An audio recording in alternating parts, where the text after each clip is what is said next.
Hello, welcome to the Joe Cortez Show here in Las Vegas, Nevada, the entertainment and the boxing capital of the world. Well, today, as you can see, we're going to be talking a little bit about boxing, mainly about boxing, but also want to talk a little bit about Shelly, my co-host, my beautiful co-host, Shelly. Say hello to everybody out there. Hey, everybody. Good to be back. The reason why we have the show is because we love to have our audience to be more involved in what's going on with boxing, with MMA, with entertainment, and with life in general. You know, one thing about the reason why I chose Shelly to be on my co-host is because not only is she a beautiful young lady, intelligent, but she's a college graduate and who has so much. She has a daughter. You have a daughter too yes, that's in the medical field now? Absolutely. She's like a scientist or something like that? Yeah, she's a scientist for Merck Laboratories. Okay, great. Yeah. So she does all the medications that come out there to help us all stay alive, right? Definitely. Okay, we love that. And so today we'll be talking about a little bit about the rules on boxing and what goes on with the boxing and what's going on with MMA and why we have to try to educate you fans out there. See, one thing about the Joe Cortez Show is about loving and caring individuals out there. We love to share our knowledge and wisdom. We love to help one another. Our thing is helping one another, Shelly. Absolutely. And one of the other main reasons that we need to talk about is the fact that you are going to get another Hall of Fame award. But that's not that important right now. It is important because it's going to be the first one that I can attend because it's in Atlantic City. You know, it's like real close to Philly. Yeah. My family will probably be there. It'll be special. Yeah, it'll be, it's going to be nice because I refereed 15 years back in Atlantic City and New York before I moved out to Vegas. I did 35 years as a referee, but 15 was back east. And a lot of as a matter of fact, my first world title fight was in Atlantic City. It was Aaron Pryor, Miguel Montilla. And so, it's been an honor for me to be refereeing some of the great fights. We probably crossed paths there because my husband and I used to perform in Atlantic City at all the casinos. Yeah, well, I'm sure we were there. We're going to talk a little bit about your entertainment stuff on the second half of the show because you guys have done so much in the entertainment field, but we know your husband's a big fight fan. We know that. Big time. And we love him very much. Oh, my God. So how many Hall of Fame awards have you had? Well, I've been in the I kind of lost track already. But I just say, it's like I said, it's not about me, but being that you asked a question, I'll tell you, my first induction into Hall of Fame was the New Jersey Hall of Fame, and then it was the National Boxing Hall of Fame. Then it was the International Boxing Hall of Fame with the big one up in Canastota, New York. That's the one everybody wants to get into. And I got this beautiful ring with Mike Tyson, Julio Cesar Chavez, Sylvester Stallone, where I did the Rocky movie. Yep. So we all got inducted together in 2011. Mm-hmm. And then that was my third one. Then I got inducted into the Texas Boxing Hall of Fame. And then I got the Nevada Boxing Hall of Fame. And now it's going to be the Atlantic City Boxing Hall of Fame. That's awesome. So it's going to be my sixth induction. I feel very honored. Well, you deserve it. My thing has always been trying to help out people to get them on the right track. I want young referees coming up. That's why when I retired to 35 years, people say, Joe, why are you going out? You still do all the big fights. That year, that last fight I did was Canelo Alvarez and Josecito Lopez at the MGM Hotel, 2012. It was September 2012. And I decided that's when I'm going to pack it in. And I packed it in because I said, you know what? I got to give an opportunity to the up-and-coming referees. I got to give them a shot. Let them, I had enough already. Mm-hmm. My dream was to do one world title fight, Shelly. And my first title fight, Aaron Pryor, Miguel Montilla, in Atlantic City in 1982.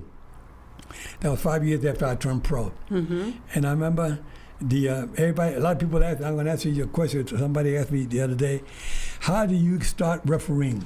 Well, what happened was after I had gotten married, 4 years later, I moved to Puerto Rico. Mm-hmm. Okay? And I started working at a hotel there called the El Conquistador Hotel. It's a 5-star hotel. And I believe your husband and you were performing at the El San Juan Hotel. We have crossed so many paths and didn't even know each other. Yeah, but anyway, so I was working at the El Conquistador Hotel, and I worked my way up to executive assistant manager of the hotel. I started as a front desk clerk, front office manager, assistant manager, and executive manager. And there was a sign, a bulletin board that had my name, Joe Cortez, and the guests of the hotel called the operator and said, can I speak to Mr. Cortez, Joe Cortez? And I got me on the phone. He said, hey, this is Joe Cortez? And I said, yes. He said, are you one of the Cortez brothers that won all those championships in New York City, the Golden Gloves? I said, yes, it is. He said, my name is Pat Mascia. I said, name rings a bell. He said, Joe, I used to referee all your fights, so some of your championship fights in Atlantic City, in Madison Square Garden. So he said, I said, where are you? He said, I'm in the lobby. I'm a guest here at your hotel. So that's how it all started. And he's the one that planted the seed in my head. A year later, I moved back to New York, which was in 1970, December 76. Then in 77, he said, Joe, let's have lunch. He said, Joe, have you ever thought about becoming a referee? I said, no. He said, Joe, I want to get you started in the amateurs, Police Athletic League. I said, really? I said, okay. So I started refereeing these young kids. They were 10, 11, 12-year-old kids, young kids. And then after a while, he said, Joe, the Golden Gloves right around the corner. I want you to sign up for the Golden Gloves, you know? And I said, well, you think I'm ready for it? He said, yeah, you do pretty good with these young kids. These Golden Gloves, we start you with the novice division. The kids are just beginners. You work with these guys and see what happens. So I started doing the Golden Gloves. Then I got a call. One night there was a big snowstorm in New York, in Brooklyn. Mm-hmm. No referee showed up. I was the only referee that showed up. And they had 27 fights. But he said, these are novices, these are beginners, and I had to do 27 fights by myself that night. It seemed like a long night. But, you know, I love being in the ring. It was like dancing. I love to dance. So I got in the ring. It was 27 fights. Some of them had to start real quick because they were beginners. They were novice division. But then I get a call. The quarterfinals around the corner. I got a notice that I'm doing the quarterfinals. So I called Pat Mascia, the gentleman who planted the seed in my head. I said, Mr. Mascia, I just got a notice in the mail. They sent me a little card in the mail, a little card like this. Mm-hmm. And they said, you're working the quarterfinals. I said, Pat, they said, I'm working the quarterfinals. You said, you don't work. He said, Joe, nobody works quarterfinals first year. Anyway, I did the quarterfinals. I did okay. Then next thing, a week later, I got another notice in the mail. I was doing the semifinals, and Pat said, Joe, you got to be kidding. Nobody does it. I mean, you did the quarterfinals last week, now you're doing semifinals? Nobody does that the first year. I said, well, they gave me the semifinals, I did semifinals. Then a week goes by for the final for the championships. I got another notice in the mail. They got 2 championship fights. And I remember one of them was Juan Laporte, who became a great featherweight champion later on. But he was one of the fighters that was fighting for the championship. They said, Joe, you're doing 2 championship fights. I called Pat Mascia, my mentor. And I called and said, Pat, I got another call. They got me doing 2 championship fights, Joe. No, this got to be a big joke. No one does. I've been doing this for 25 years. Nobody's ever done championship fight the first year as a referee. He said, well, best of luck. So I did my fight. It was like, that night there was like 14,000 fans in Madison Square Garden. They used to really pack him in at the Garden for the championship fights. And next thing you know, a week later, I get a call from the New York State Athletic Commission, a gentleman by the name of Deputy Commissioner Frank Morris. He called me up. He said, Joe, I still got it here. I know you do. I can't remember what I had for dinner last night. Go ahead. So anyway, he says, Joe, I was watching you last week. Can you come up to the office? I want to talk with you. I said, what the heck you want to talk to me about? So he's a commissioner of professional boxing. Mm-hmm. So I went up there. He says, yeah, sit down. He said, you know, Joe, I was watching you last week doing the 2 championship fights with the amateur Golden Gloves in the finals. He said, Joe, you got some talent. I said, I just started refereeing 6 months ago. He said, Joe, I want to turn you pro. I said, Commissioner Morris, I said, I just started 6 months ago. They told me you got to do 3 to 5 years in the amateurs before I even consider going pro. He said, Joe, we want to turn you pro now. I said, am I going to work? I mean, I'm probably not going to get any fights. I mean, how many shows do you have a year? He said, Joe, we have shows 2 or 3 times a month. We were definitely going to put you on a lot of these shows, and you'll be working all the 4 rounders and 6 rounders on the card. And they had me working with the great Arthur McCanty, with the great Tony Perez, the Johnny Lobianco, so many great referees. And I used to look up to these guys, Zach Clayton. I used to watch all these great referees. And I said, well, I used to pick up a little bit of each one's style. And then I guess with my own style and a little bit of each one of those top referees, I picked up enough to say, wow, I feel pretty good in here. They said, Joe, you're ready to do your first, now a year and a half. By the way, I donated every check that I got for that first year. I made a commitment to donate it to a rehab program they had in the Bronx. And there was a gentleman by the name, who was the president, John Horn. And I donated every check I got. I took it, I cashed it, and I made another check, and I sent it to them because I felt I want to give back. I got blessed by being a professional referee. So I made a commitment 1 year. Every check that I got, 2 or 3 checks a month, I sent it to the project. It was called Project Return in the Bronx, and John Holm was the president. And anyway, I made my commitment anyway. So I got a call to do my first main event on Wide World of Sports. I said, wow. I was a year and a half now doing a 10-round fight, a main event on Wide World of Sports. That's when they have, regular TV there on NBC, ABC. They have regular boxing events. That's what boxing was really in its prime in the 70s and 80s. Yeah. So I did that for a couple of more years. That's when, I get a call from the Atlantic City Commission, actually New Jersey State Athletic Commission, gentleman by the name of Bob Lee.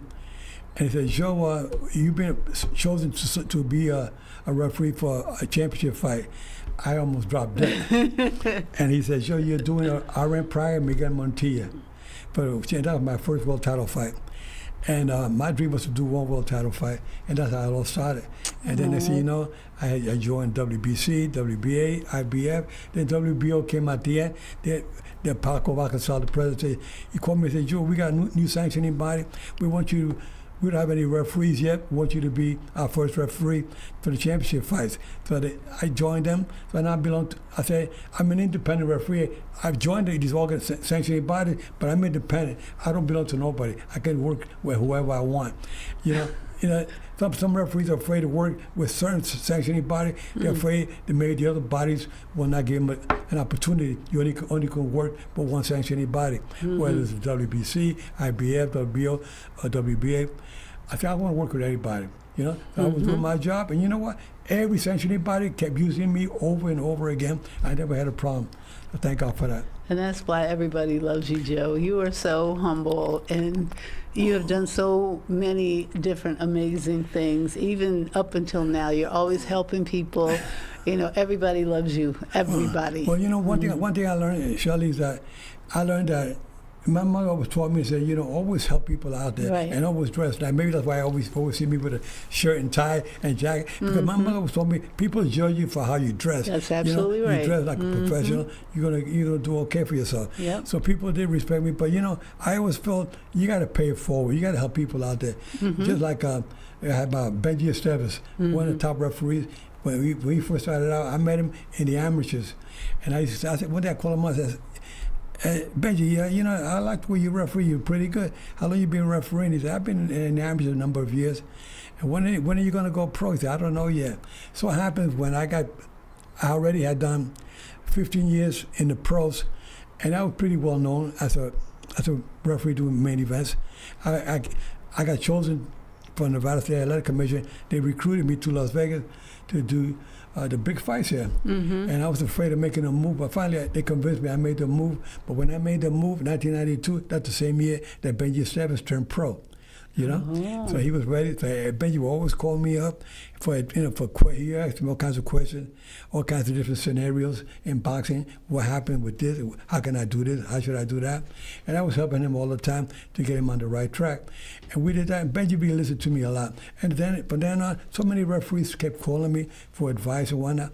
I came out to Las Vegas, and I remember when I did my first championship fight in Vegas here, they announced me for my 50th world title fight. Wow. But prior to that, though, I came here as a judge. They had me judging the fight.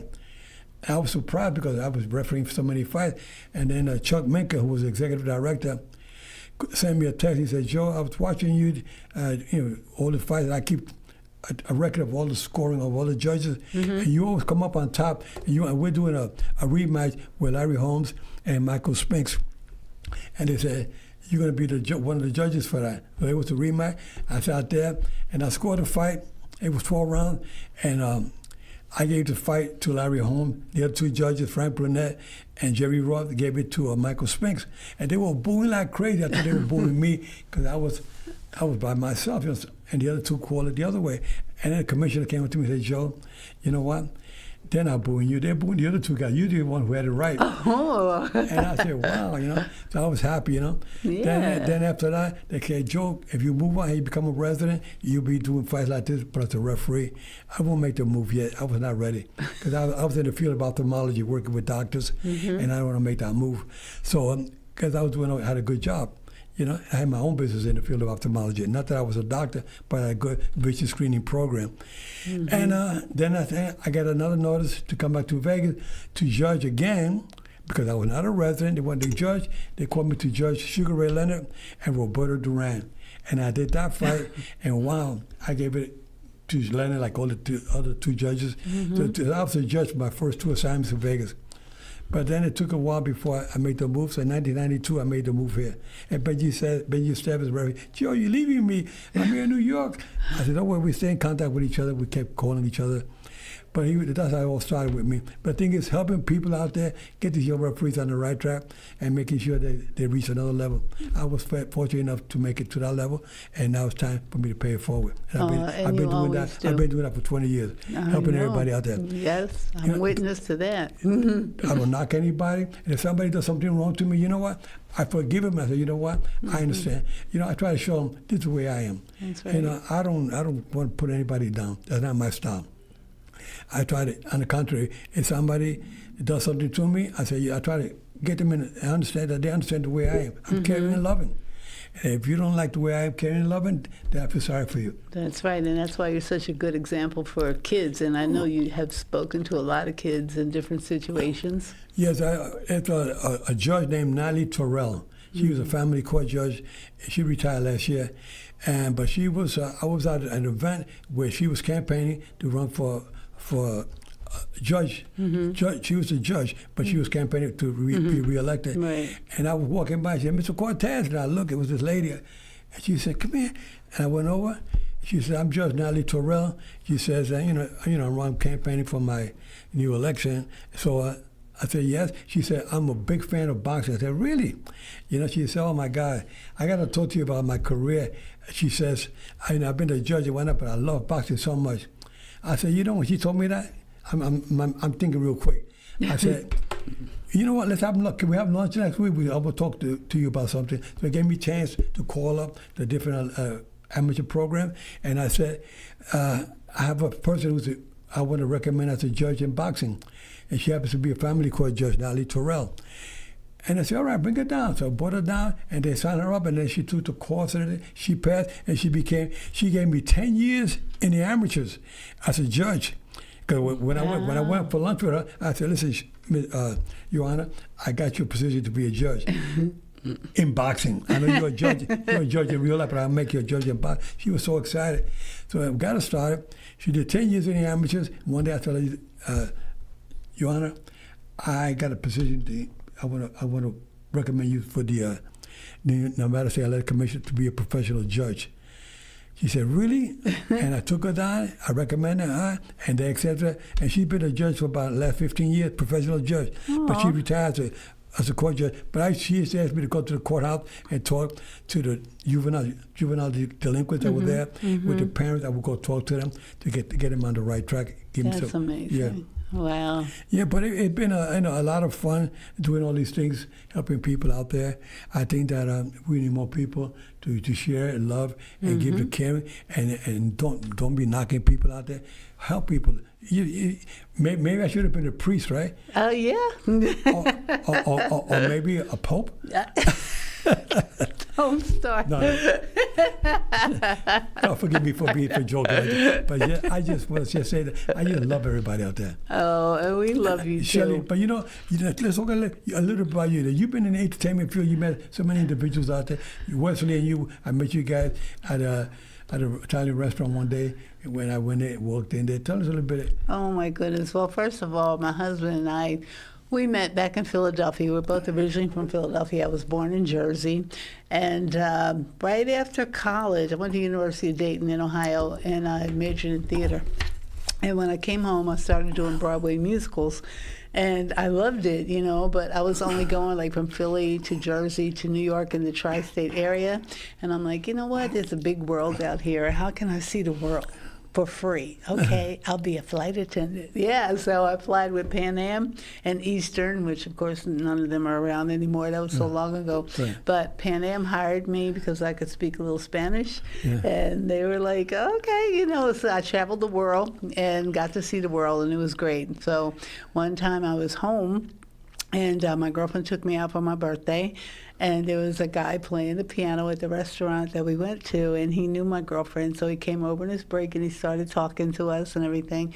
And I told him I used to do Broadway musicals, and he says, "Oh, you can sing?" I said, "Yeah, I can sing." But you graduated from college, right? Yeah, Which college you graduated University of Dayton in Ohio. from? Ohio, okay. Good.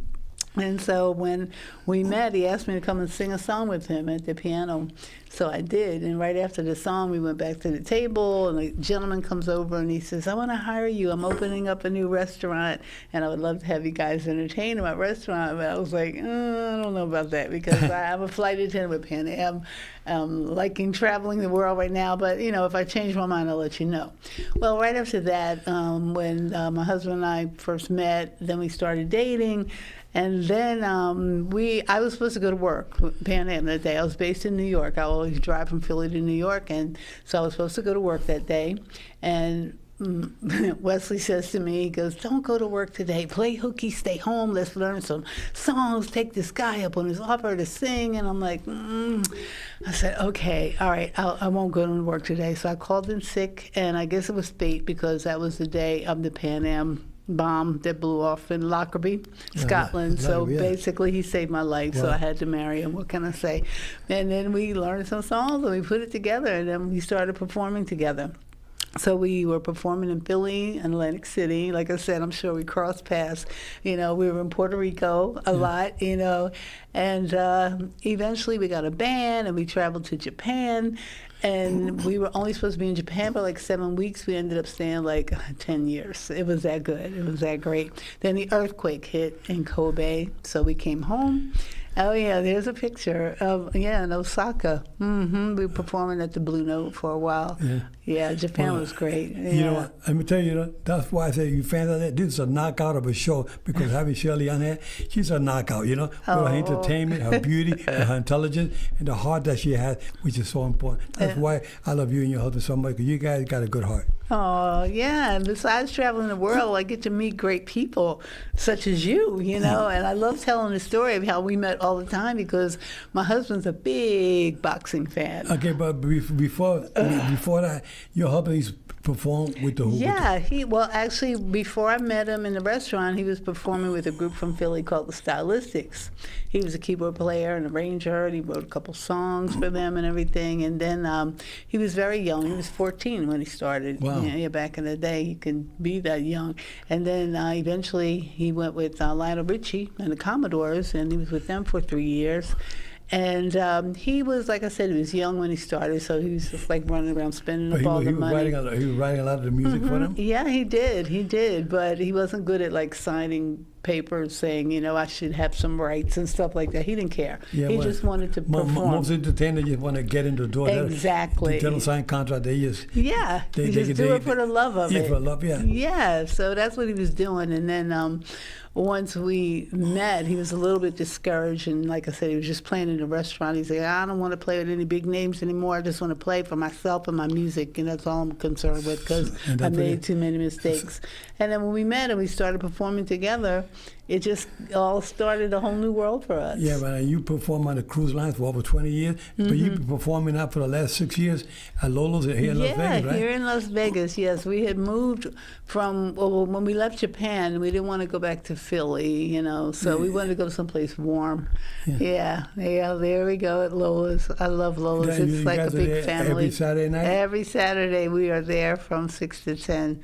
And they've been our family away from home, you know, for as long as we've been living in Vegas. Yeah, it's a nice place. You know, I go there. You know, I'm a big supporter of you guys. I like to go there. I like to go there every Saturday night. We check you guys out. Yeah. And meet so many fans, so many boxing fans come. A lot of people love music, but they also like boxing. Yeah, and they also sports like and entertainment goes together. Yeah, and they also like MMA and boxing. And that's one thing I'm going to be talking about on my next coming months. We'll be talking a lot about boxing and MMA. We want the fans to know a little bit about the rules in boxing and MMA, because if you love the sport so much, you got to know the rules. So we're going to try to educate them with that. But you guys, what you guys are doing, you're educating so many people with your music, with your love, and your caring ways. Yeah, we actually taught a couple classes at UNLV. Oh, yeah? Yeah, you know, my friend Patrice Isley, she was doing a whole seminar there, and she asked Wesley and I to come and speak basically on the things that he went through, you know, and what kids should not do and should do when they're starting out in the music business. Yeah, so we have a gentleman that we had on the show last week, Jay Vickers, who's involved with entertainment and sports out there at UNLV. Connected. Yeah, we're very much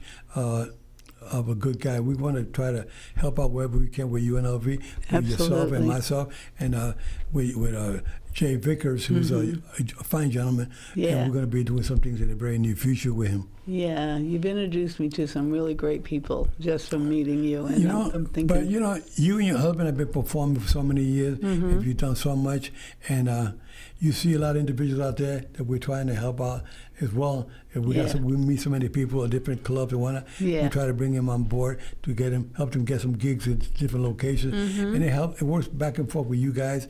People recommend you to different entertainers. But you've been at Lola for 6 years. Not many people can say they've been performing at one location for so many years. Yeah, I mean, you're there because of your caring way. You're being honest. You're loving with all the fans. You know, you just do the right thing for our second for the bosses, home. Right? Yeah, it's our home away from home. We're so comfortable there with the people. And the fans, you got so many fans in your entertainment field that love you guys. Yeah. You guys sing all kinds of music. We do. We sing in 7 or 8 languages now, I think, from traveling the world on cruise ships. Who are some of the great entertainers that you've met in the past? Oh, my goodness. My first entertainer, well, my husband and I both met Muhammad Ali, but we weren't together at the time. That was back in the day. I was a flight attendant. He met him in entertaining, but let's see, Barry Gordy was, my husband worked for him, and he was with the Commodores, and he came to Vegas, and that's when I got to meet him. And then we were in the Philippines, and we got to open for Frankie Valli in the Four Seasons, and of course, him being a Jersey boy, me being a Jersey girl, we just clicked, Who else? I mean, big names. Oh my goodness, I can't even think. It was O.J. Simpson. He was a big fan of ours when we were at Lola's when he was still alive. He would come there and have dinner, and then he got us another gig at a cigar bar. Yes, that's Frankie. Oh my God! And Frankie he was so little, and I had on heels. And he had a cigar behind me in that dress. I was so worried he's going to catch my hair on fire. There's Russell. He's the lead singer to Stylistics. Okay. So we got to we opened for them too. That's right, in Manila at Resorts World. Wow. So you guys have really done a lot. There's my good friend Konishki, which you have talked to him on. When we were in Nashville, and he was doing a seminar there with the sumo wrestlers. He's in Hawaii now. Who else you have? Oh my goodness. I don't know. There's so many people. And Frank Sinatra? Yes.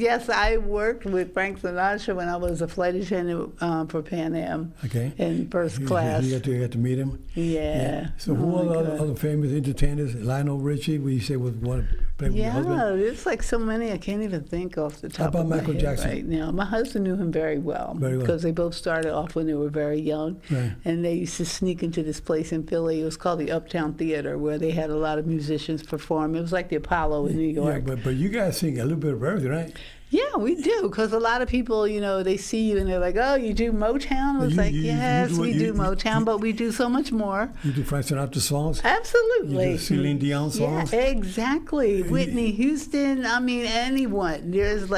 We like all kinds of music, and we always try to stretch that back. We want our viewers to know that when you come to Lola's, you're going to see a little bit of that, mix it up for you. You never know what we're going to do. That's right. We never have a set list. And if somebody make a special request, if you got it there, record. You got a big, thick book there. Absolutely. You got all the songs there. Absolutely. You know, one of my favorite performances, we also perform at the German American Club on the second Tuesday of every month. And we do a Motown and more show. We make sure we call it more because we do it all. Exactly. You do it all. And that's what people want to say. You know, you guys don't want to sing Motown.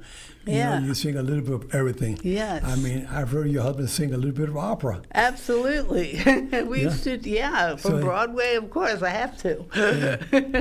So we got so many friends out there in the entertainment field, and we always like to share our friendship, our loving ways with everybody out there because we care for people, you know? Absolutely. You know, we care for everybody. We want everybody to try to be like Shelly and myself, loving, caring, and just give all you got and pay it forward because there's nothing better than being honest and caring for people out there. That's so right. There is a God, you know, Absolutely. who watches over us. Whether, you know, we try to do the right things in life. Always. And don't forget to like, share, and subscribe. And that's so important, you know. You know, really, if you can just share our show with individuals out there, share it with all your friends, you know, but like it and share it because, and subscribing is so important. But you know what? This show is really just about loving you guys and sharing our knowledge and wisdom and loving and caring ways that we have for you guys.